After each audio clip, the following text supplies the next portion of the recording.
இயேசுவில் பிரியமானவர்களை, அன்னையினுடைய அன்பு பக்தர்களை, பலவிதமான சூழ்நிலைகள், ஏக்கங்கள், ஏமாற்றங்கள், எதிர்பார்ப்புகள், ஆசைகள், கனவுகள், வாழ்க்கை போராட்டங்கள், சிக்கல்கள், துன்பங்கள், துயரங்கள், வேதனைகள், நோய் நொடிகள், இப்படிப்பட்ட ஒரு நிலையிலே கடவுளுடைய அருளை நிறைவாக பெற்றுக்கொள்ள வேண்டும் என்று சொல்லி அருள் நிறை ஆலயத்தில் அன்னையினுடைய பரிந்துரையை நாடி இங்கே நம்பிக்கையோடு கூடி வந்திருக்கிறோம். இந்த வேளையில் முதல் வாசகத்தில் வாசிக்க கேட்டது போல சாலமோனுக்கு ஆண்டவர் கனவிலை உணர்த்தியது போல அல்லது அவரை கேட்டது போல நம்மையும் பார்த்து கேட்கிறார். அன்னையினுடைய அன்பு பிள்ளைகளை, நீங்கள் விரும்பியதை கேளுங்கள். அதுதான் சாலமோனுக்கு இறைவனால் கேட்கப்பட்டது. சாலமோன் சிறு வயதினன். தாவீதினுடைய மரணத்திற்கு பிறகு அவர் அரச பொறுப்பை ஏற்கிறார். தாவீது அவருடைய தந்தை 40 ஆண்டுகள் அதை இஸ்ராயேல் மக்களை ஆட்சி செய்துவிட்டு இறுதியிலே, தன்னுடைய வாழ்வின் இறுதியிலே தன்னுடைய மகனுக்கு ஒரு சிறந்த அறிவுரையை கொடுத்த ஒரு நல்ல தந்தையாக மரித்த பிறகு இவர் அரியணையில் ஏறுகிறார். தாவீதினுடைய வாழ்வே அவருடைய மகனாகிய சாலமோனுக்கு ஒரு சிறந்த பாடம். இறைவனுக்கு நம்பிக்கைக்குரிய விதத்திலே வாழ்ந்தவர் தாவீது. எங்கோ ஆடுகளை மேய்த்து கொண்டிருந்த ஒரு சிறுவனாகிய தாவீதை இறைவன் தெரிந்தெடுக்கிறார், அருள் பொழிவு செய்கிறார், அரசராக உயர்த்துகிறார். 40 ஆண்டுகள் அந்த மக்களை ஆட்சி செய்கிறார். 7 ஆண்டுகள் எபிரோனில் இருந்து கொண்டு மீதி 33 ஆண்டுகள் எருசலேமை கைப்பற்றி அதை தலைமையிடமாக தாவீதின் நகரமாக, அரசரின் கடவுளின் நகரமாக கொண்டு அங்கே 33 ஆண்டுகள் ஆட்சி செய்கிறார். அந்த எருசலேமை கைப்பற்றுவதற்கு முன்பாக தாவீது அங்கே செல்லுகிற பொழுது அவரிடத்தில் சொல்லப்பட்டதை நாம் கண்டிப்பாக நினைவிலை வைத்திருப்போம். இது உம்மால் கூடாது, உம்மால் ஆகாது என்று தாவீதுக்கு சொல்லப்படுகிறது. ஆனால் தாவீது சோர்ந்து போகவில்லை, தளர்ந்து போகவில்லை, முயற்சி செய்கிறார், எருசலேமை கைப்பற்றுகிறார். அங்கே தாவீதினுடைய வல்லமை செயல்படவில்லை, மாறாக தாவீதின் வழியாக கடவுளுடைய வல்லமை செயல்பட்டது என்பதை தாவீதும் உணர்ந்தார். அந்த செயலை தாவீதின் வழியாக பார்த்தவர்களும் உணர்ந்து கொண்டார்கள், கடவுளை ஏத்தி போற்றினார்கள். அப்படிப்பட்ட தாவீது தனக்கு பின்பாக அந்த அரச பொறுப்பை ஏற்கப் போகிற தன்னுடைய மகனுக்கு அறிவுரையாக கூறியது, கடவுளுடைய கட்டளையை நீ கடைபிடிப்பவனாக இருக்க வேண்டும். கடவுள் அவர் நம்மோடு செய்து கொண்ட உடன்படிக்கைக்கு பிரமாணிக்கம் உள்ளவராக இருக்கிறார். அவர் கொடுத்த வாக்குறுதியை நிறைவேற்றவராக இருக்கிறார். எனவே நாமும் அவருடைய கட்டளைகளை கடைபிடிக்கின்ற பொழுது நாம் அவருக்கு பிரமாணிக்கம் உள்ளவர்களாக இருப்போம். அப்பொழுது அவருடைய வாக்கு நம்மிலே நமக்கு நிறைவேறும் என்பதை நீ கருத்திலே கொள்ள வேண்டும் என்று சொல்லுகிறார். அப்படிப்பட்ட நிலையிலே தான் தாவீதினுடைய மரணத்திற்கு பிறகு சாலமோன் அரியணையில் ஏறுகிறார். என்ன செய்ய போகிறோம்? 40 ஆண்டுகள் வல்லமையோடும் கடவுளுடைய ஆசீரோடும் அருளோடும் சிறந்த ஒரு ஆட்சியை கொடுத்தவர் தன்னுடைய தந்தை. நாம் என்ன செய்ய போகிறோம் என்ற ஒரு கவலை, ஒரு குழப்பமான சூழ்நிலை. அப்போதுதான் கடவுள் சொல்லுகிறார், நீ விரும்பியதை கேள். சாலமோன் தெளிவாக ஆண்டவரை பார்த்து சொல்லுகிறார். 2 அரசர்கள் புத்தகம் 3வது அதிகாரம் 6வது வசனத்திலே, மக்களை செம்மையான வழியிலே நடத்துவதற்கு தேவையான ஞானத்தை எனக்கு தாரும். இது வேண்டும், அது வேண்டும், பொன் வேண்டும், பொருள் வேண்டும், புகழ் வேண்டும், எதுவும் தேவையில்லை. நீர் எனக்கு கொடுத்த மக்களை செம்மையாக வழிநடத்த எனக்கு ஞானத்தை கொடு. இதுதான் சாலமோனுடைய வேண்டுதலாக அமைவதை நாம் பார்க்கிறோம். தன் தந்தை தாவீதுக்கு ஆண்டவர் காட்டிய இரக்க பெருக்கை நினைத்து முதல் சாலமோன் நன்றி செலுத்துகிறார். அன்புக்குரியவர்களை, நன்றி சொல்லுவது என்பது மேலும் மேலுமாக கடவுளுடைய அருளை பெறுவதற்கான வழி என்பதை சாலமோன் உணர்ந்திருந்தார். எனவேதான் தன்னுடைய தந்தைக்கு கடவுள் செய்த நன்மைகளை நினைவு கூர்ந்து கடவுளை போற்றுகிறார், புகழ்கிறார். தன்னுடைய மூதாதைக்கு கடவுள் கொடுத்த வாக்குறுதியின்படி அவர் எல்லாவற்றையும் செய்திருக்கிறார் என்பதை நினைத்து கடவுளை போற்றுகிறார், புகழ்கிறார். பிறகு தனக்கு வேண்டியதை சாலமோன் கேட்டு பெற்றுக்கொள்ளுகிறார். அன்புக்குரியவர்களை, நாம் ஜெபிக்கும்போது நமது கடந்த கால வாழ்வில் நமக்கு, நம் குடும்பத்தாருக்கு இறைவன் செய்த நன்மைகளை நினைத்து கடவுளுக்கு நன்றி செலுத்துகிறோமா? நன்றி என்பதற்கு முடிவே கிடையாது. ஏனென்றால் அவ்வளவு நன்மைகளை கடவுள் நம் மீது பொழிந்து கொண்டே இருக்கிறார். நாம் நினைக்கலாம், நான் முயற்சி செய்தேன், எனவே இது எல்லாம் எனக்கு கிடைக்க பெற்றிருக்கிறது. அன்புக்குரியவர்களே, முயற்சியினுடைய பலன் கண்டிப்பாக இருக்கத்தான் செய்யும். ஆனால் முழுமையான பலனை கடவுளுடைய இரக்கத்தாலும் அருளாலும் மட்டுமே நாம் பெற்றுக்கொள்ள முடியும். பல வேளைகளிலே முயற்சி செய்கிறோம், எனக்கு பலம் இருக்கிறது, என்னிலே எனக்கு நம்பிக்கை இருக்கிறது, எனது திறமை போதுமானது என்று நாம் முயற்சி செய்கிறோம். சில பலன்களை அனுபவிக்கலாம், பெற்றுக்கொள்ளலாம். ஆனால் முழுமையான பலனை நம்மால் பெற முடிகிறதா என்றால் அது ஒரு கேள்விக்குறியாகத்தான் இருக்கும். பல நேரங்களில் எப்படிப்பட்ட நிலைகளிலே நாம் சோர்ந்து போகலாம், தளர்ந்து போகலாம், முயற்சியை கைவிட்டு அப்படியே நின்றும் கூட போகலாம். ஆண்டவர் இயேசு சொன்ன ஓமை மிகவும் பொருத்தமானதாக இருக்கும். விதைப்பவன் ஓமை. 4 விதமான நிலங்கள் அங்கே சுட்டி காட்டப்படுகிறது. ஒன்று வழியோரம், இன்னொன்று பாறை, மூன்றாவதாக முட்புதர், நான்காவதாக நல்ல நிலம். அன்புக்குரியவர்களை, வழியோரம் விதைக்கப்பட்ட விதைகள். வழியோரம் என்பது நடந்து நடந்து மக்கள் பயணித்து பயணித்து கரடானதாக மாறியிருக்கும். அதிலே கண்டிப்பாக எதுவும் விழுகின்ற விதைகள் முளைக்கவே செய்யாது. மாறாக அது அப்படியே தான் கிடக்கும். பறவைகள் வந்து கொத்தி அதை தின்றுவிட்டு போகும். அன்புக்குரியவர்களை, இப்படி நம்முடைய வாழ்வும் கரடாகி இறுகி போன நிலையிலே அங்கே உயிர்ப்போ அல்லது தளிர்ப்போ கிடையவே கிடையாது. இப்படிப்பட்ட மனநிலையிலே நம்மிலேயும் கூட பலர் இருக்கலாம். இப்படிப்பட்டவர்கள் என்ன செய்வார்கள் என்று சொன்னால், கடவுள் தங்களுக்கு கொடுத்த வாழ்க்கையை அவர்கள் வாழ்வதே கிடையாது. ஒன்று விட்டு விடுவார்கள் அல்லது விற்று விடுவார்கள். தங்களுடைய வாழ்க்கையை மற்றவர்கள் வாழ அவர்கள் விட்டு விடுவார்கள் அல்லது விற்று விடுவார்கள். பிற எங்கே அவர்களுக்கு நலன்கள் கிடைக்கும், நிறைவு கிடைக்கும், அந்த நிறைவிலே மகிழ்ச்சி அவர்களால் காண முடியும். இப்படி தான் பலர் ஆலயத்திற்கு வருகிறோம். ஆண்டவரை, நான் எவ்வளவு முயற்சி செய்தாலும் என்னுடைய வாழ்விலே நிம்மதி இல்லை. ஒரு சோகமான துன்பமான சூழ்நிலையை தான் என்னுடைய வாழ்விலே தொடர்கதையாக இருக்கிறது. என்னுடைய சூழ்நிலை மாற வேண்டும். எப்படி மாறும்? கடவுள் நமக்கு கொடுத்த வாழ்க்கையை வாழாத பொழுது, மற்றவர்கள் வாழ அதை விட்டு விடுகிற பொழுது, விற்று விடுகிற பொழுது எப்படி நம்முடைய வாழ்விலை மகிழ்ச்சியை அனுபவிக்க முடியும்? கடவுளுடைய அருள் துணையை நாம் உணர முடியும், அனுபவிக்க முடியும். இப்படிப்பட்ட நிலையிலும் நாம் ஆலயத்திற்கு வருகிறோம், கடவுளுடைய உதவியை நாடி. இரண்டாவது பாறை. பாறையின் மீது இருக்கின்ற மண் இலகுவாக இருக்கும், எளிதாக விதை விழுகிற விதை வேறொன்று ஈஸியாக போகும். திரைப்படங்களில் நகைச்சுவாக சொல்வது போல நல்லதான போய்கிட்டு இருந்துச்சு. ஆனால் பாறையை முட்டுகிற பொழுதுதான் அங்கே காய்ந்து சுருங்கி அழிந்துவிடும். இப்படித்தான் எல்லாம் நல்லா போகிற மாதிரி தான் தெரியும்.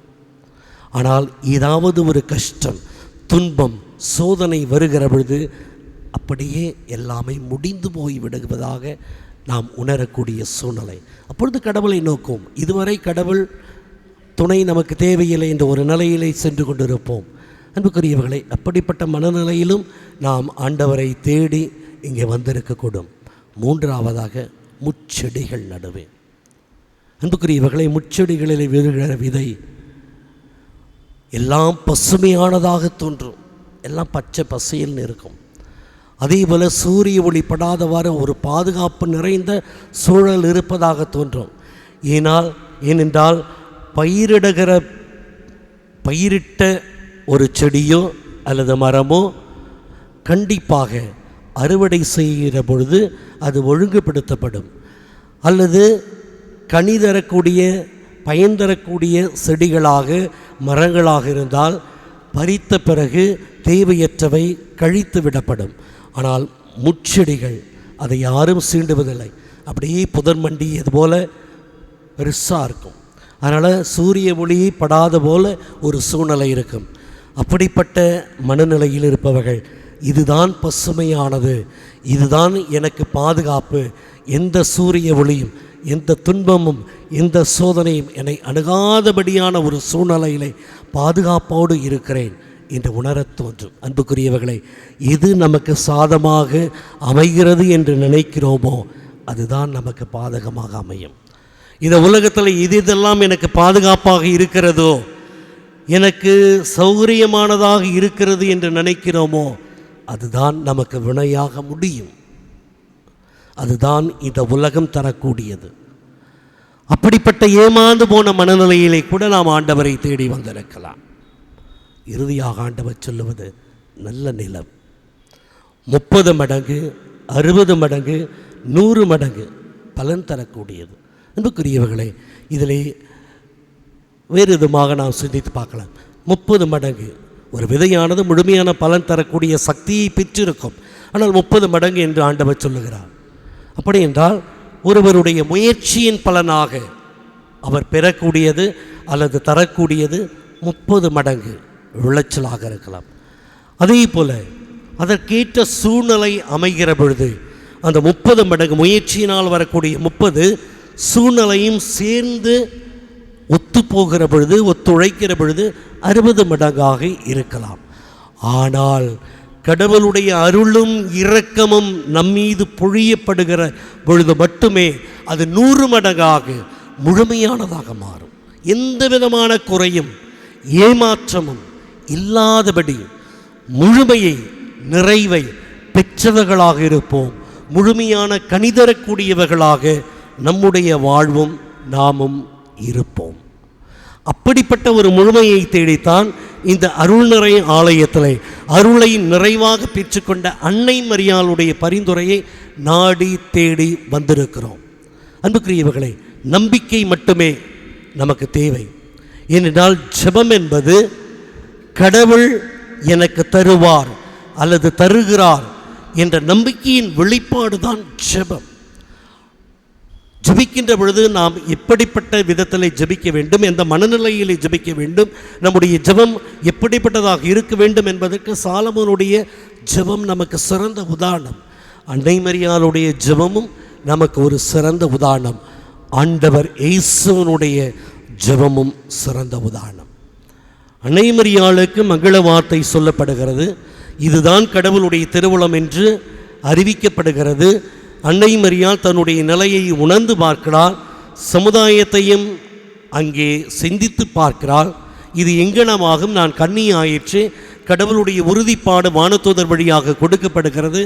பிறகு இதன் வழியாகத்தான் கடவுளுடைய அந்த மீட்பு திட்டம் செயல்படுத்தப்பட போகிறது என்பதை உணர்கிறாள். தன்னை முழுமையாக சரணாகதியாகிறாள். ஆண்டவரை, நான் உமது அடிமை, உமது வார்த்தை உமது விருப்பம் என்னிலே நிறைவேறட்டும். இதுதான் அருமையான ஜெபம். இதுதான் அருமையான ஜெபம். கடவுளுடைய விருப்பம் என்னிலே நிறைவேற வேண்டும். ஆண்டவர் இயேசு கெத்செமனேயிலே மனித நிலையிலே தாங்க முடியாத துன்பங்களையும் துயரங்களையும் அனுபவிக்கின்ற பொழுது எதிரே இருக்கின்ற சிலுவை அந்த பாடுகளும் கண்முன்னால் தெரிகிற பொழுது, தந்தையே, கூடுமானால் இந்த துன்பக்களம் என்னை விட்டு அகலட்டும், இருந்தாலும் எனது விருப்பம் அல்ல, உமது விருப்பம் நிறைவேறட்டும். இதுதான் சிறந்த ஜெபம். கடவுளுடைய விருப்பம், அதுதான் சிறந்த ஜெபம். கடவுளுடைய விருப்பத்தின்படி நம்முடைய ஜெபம் இருக்கிறதா? நான் ஜெபிக்கிறேன், நவநாட்களை அனுசரிக்கிறேன், பக்தி முயற்சிகளை மேற்கொள்ளுகிறேன், உறுத்தல் முயற்சிகளை மேற்கொள்ளுகிறேன், ஆனால் என்னுடைய ஜெபம் கேட்கப்படவில்லையே என்ற புலம்பல்கள் அதிகமாக இருக்கிறது. ஆனால் நான் ஜெபிப்பது கடவுள் எனக்காக வகுத்திருக்கிற திட்டங்களுக்கு ஒத்துப்போகிறதா, அந்த திட்டங்களுக்கு ஏற்றபடி என்னுடைய மன்றாட்டுக்கள், என்னுடைய எதிர்பார்ப்புகள், என்னுடைய விருப்பங்கள் இருக்கிறதா என்பதை பல நேரங்களிலே மறந்து போகிற பொழுதுதான் நான் ஜெபித்தேன், எனக்கு ஒன்றும் கிடைக்கவில்லை, கடவுள் என் மன்றாட்டுக்கு செவிசாய்க்கவில்லை என்ற புலம்பல்கள் அதிகரித்து கொண்டே இருக்கிறது. இப்பொழுது கடவுளுடைய திருவுளம் எனக்கானது இது என்பதை நாம் ஏற்றுக்கொள்ளுகிறோமோ, புரிந்து கொள்ளுகிறோமோ, அப்பொழுதுதான் நம்முடைய ஜெபம் கேட்கப்பட்டதாக இருக்கும். அதற்கு தான் அன்னை மரியாள் நமக்கு ஒரு சிறந்த உதாரணமாக இருக்கிறார். தன்னை தாழ்த்தி கொள்ளுகிறாள், தாழ்ச்சியான உள்ளத்தோடு தன்னை முழுவதுமாக கடவுளுடைய பாதத்திலே சரணாகதியாக்குகிறாள். எனவே கடவுளுடைய திருவுளம் அவளுக்கு வெளிப்படுத்தப்பட்டது. அந்த வெளிப்படுத்தப்பட்ட திருவுளத்தை நிறைவேற்றுவதற்கான சக்தி, ஆற்றல், கடவுளுடைய அருள் துணை அவளுக்கு நிரம்ப கிடைத்தது. அதேபோல நம்மை ஆண்டவர் முன்னால் தாழ்த்தி கொள்ளுகிற பொழுது, ஆண்டவரே நான் ஒன்றுமில்லை, நான் இருப்பதும் இயங்குவதும் செயல்படுவதும் எல்லாம் உம்மாலே, உமது அருளாலே என்று நம்மையே தாழ்த்தி கொள்ளுகிற பொழுது மட்டுமே கடவுளுடைய நமக்கான அன்பின் திட்டம் நமக்கு வெளிப்படுத்தப்படுகிற அந்த திட்டத்தை செயல்படுத்துவதற்கும் கடவுளுடைய அருள் துணை நமக்கு நிரம்ப கிடைக்கப்படும். அதுதான் உண்மையான ஜெபமாக இருக்க வேண்டும். அப்படிப்பட்ட மனநிலையிலே தான் நாம் ஜெபிக்க வேண்டும். அதுதான் கேட்கப்படுகிற ஜெபமாக இருக்கும். தாவீதும் தன்னுடைய குழந்தைக்காக, 7 மாத குழந்தைக்காக அழுது புலம்புகிறார். ஆனால் அந்த குழந்தை இறந்து போகிறது. மனம் விதும்பி ஆண்டவர் முன்னால் கண்ணீர் விட்டு அழுகிறார். தன்னுடைய குழந்தை, அந்த குழந்தைக்கு உயிர் பிச்சை கடவுள் தர வேண்டும் ஜெபிக்கிறார். ஆனால் ஜெபம் கேட்கப்படவில்லை. அப்படி என்றால் தாவீது சரியாக ஜெபிக்கவில்லையா? ஜெபித்த முறை தவறா? அல்லது தாவீதுடைய பாவத்துக்காக அந்த பிள்ளை கொல்லப்பட்டதா அல்லது இறந்து போனதா? கிடையாது. தாவீது பாவத்தோடு ஜெபித்தான், அவருடைய ஜெபம் கேட்கப்படவில்லை. 7 மாத குழந்தை இறந்து போனது. எனவே நாம் எந்த நிலையில் ஜெபிக்கிறோம், எப்படிப்பட்ட மனநிலையில் ஜெபிக்கிறோம் என்பதும் முக்கியம்.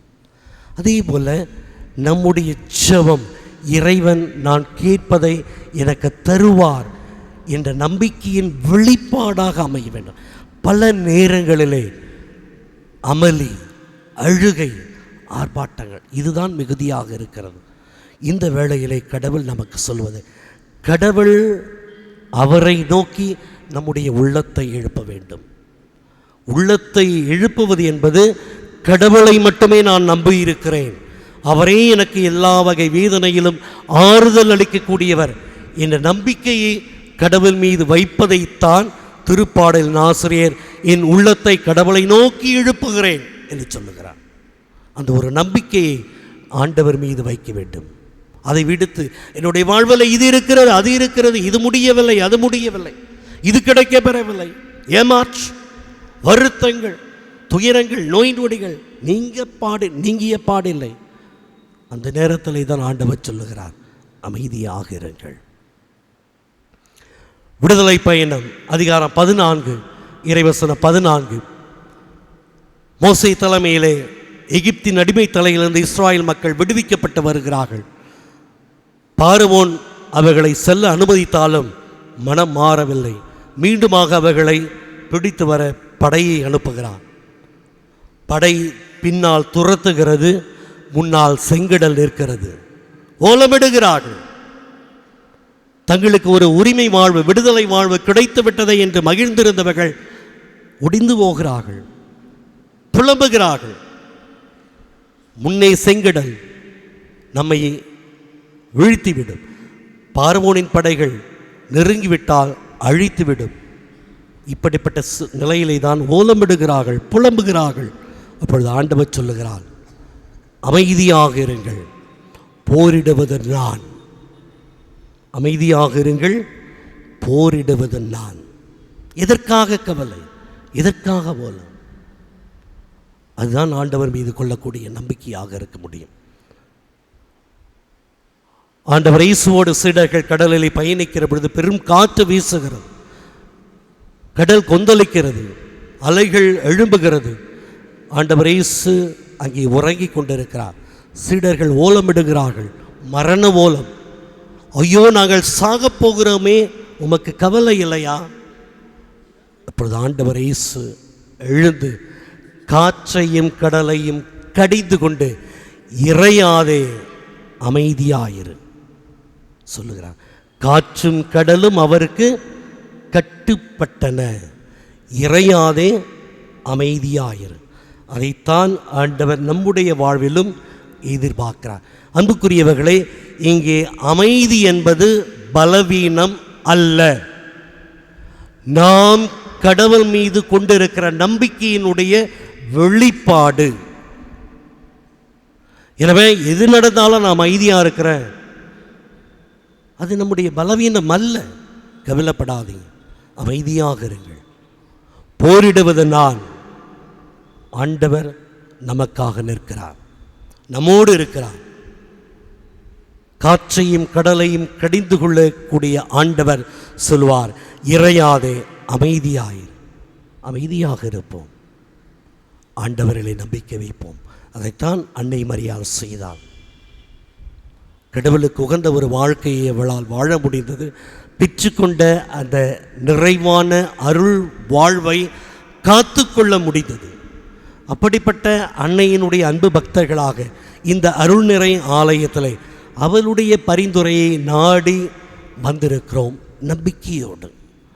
எனவே அப்படிப்பட்ட அவருடைய அன்பு பிள்ளைகளுக்கு அன்னை மரியா சொல்லக்கூடிய செய்தியும் இதுதான், என்னை பின்பற்றுங்கள். ஆண்டவரே, உமது வார்த்தை எனக்காகட்டும். நான் உமது அடிமை, நான் அமைதியாக இருக்கிறேன். எனக்காக நீர் எல்லாவற்றையும் செய்ய வல்லவராக இருக்கிறேன். உம்மிலே நம்பிக்கை வைக்கிறேன். என் உள்ளத்தை உம்மை நோக்கி எழுப்புகிறேன். இந்த திருப்பாடலின் ஆசிரியரைப் போல, அன்னை மரியாளைப் போல, நம்மை மீட்ட ஆண்டவர் இயேசுவை போல ஆண்டவருடைய விருப்பத்தை அறிந்து அதற்கு நம்மை முழுமையாக கையளிக்கிற பொழுது நம்முடைய வாழ்விலே எல்லாம் கூடும். நாமும் அவளுடைய பரிந்துரையாலே கடவுளுடைய அருளை நிறைவாக பெற்ற மக்களாக, முழுமையான பலன் அளிக்கக்கூடியவர்களாக மாற முடியும். இதைத்தான் அன்னை மரியாள் நமக்கு ஒரு செய்தியாக கொடுக்கிறார். அன்புக்குரியவர்களை, இன்றைய நற்செய்தியிலே வாசி கேட்டது போல திருத்தூதர்கள் சுயமாக செயல்படுவதில்லை.